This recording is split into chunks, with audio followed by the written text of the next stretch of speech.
പേരുകളിലെ സാമ്യത പൂഞ്ഞാർ മണ്ഡലത്തിൽ വലിയ ചർച്ചയാകുന്നു.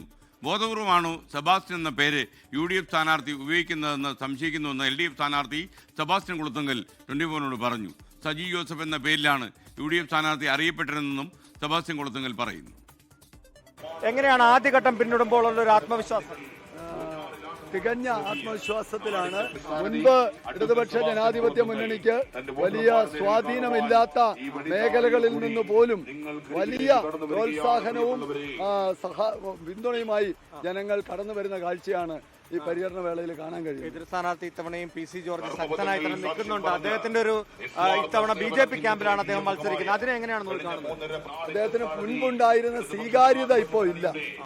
അതിലുപരി അദ്ദേഹം വികസന രംഗത്ത് വളരെയേറെ കെടുകാര്യസ്ഥത കാഴ്ചവെച്ചത്. ഇപ്പൊ നമ്മള് ഉദാഹരണത്തിന് ഈ വാഗമൺ റോഡ് തന്നെ 25 വർഷം തകർന്നു കിടക്കായിരുന്നു. ഞാൻ വന്നപ്പോഴാണ് ഇത് BMBC ആയി റീടാർജ് ചെയ്തത്. അപ്പൊ ആ നിലയിൽ ഒരു മാറ്റം പ്രകടമായത് ജനങ്ങൾക്ക് ബോധ്യപ്പെട്ടു. അതുകൊണ്ട് തന്നെ മുമ്പുണ്ടായിരുന്ന സ്വീകാര്യതയോ പിന്തുണയോ അദ്ദേഹത്തിന് ഇല്ല എന്നുള്ളതാണ് ഈ തെരഞ്ഞെടുപ്പിലെ പ്രത്യേകത.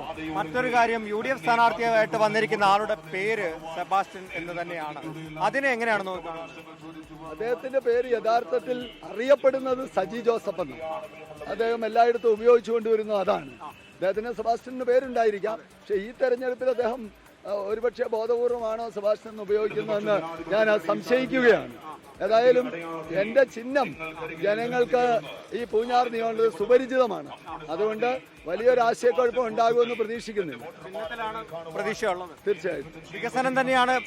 തീർച്ചയായിട്ടും വികസനം ഈ നിയോജകമണ്ഡലത്തിൽ ഏതാണ്ട് 3000 കോടി രൂപയുടെ വികസനം കഴിഞ്ഞ 5 വർഷക്കാലം കൊണ്ട് കൊണ്ടുവന്നു, ഭരണാനുമതി നേടി. അപ്പൊ ജനങ്ങൾക്ക് അത് ബോധ്യപ്പെടാം.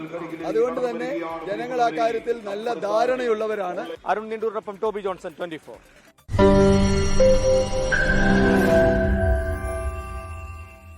ലോകത്തെവിടെയായാലും ഏത് സമയത്തും 24 വാർത്തകളും ഓഗ്മെന്റഡ് റിയാലിറ്റി പാക്കേജുകളും എക്സ്പ്ലെയിനറുകളും വിശദമായി കാണാൻ ഞങ്ങളുടെ YouTube ചാനൽ നിങ്ങൾക്ക് സബ്സ്ക്രൈബ് ചെയ്യാം.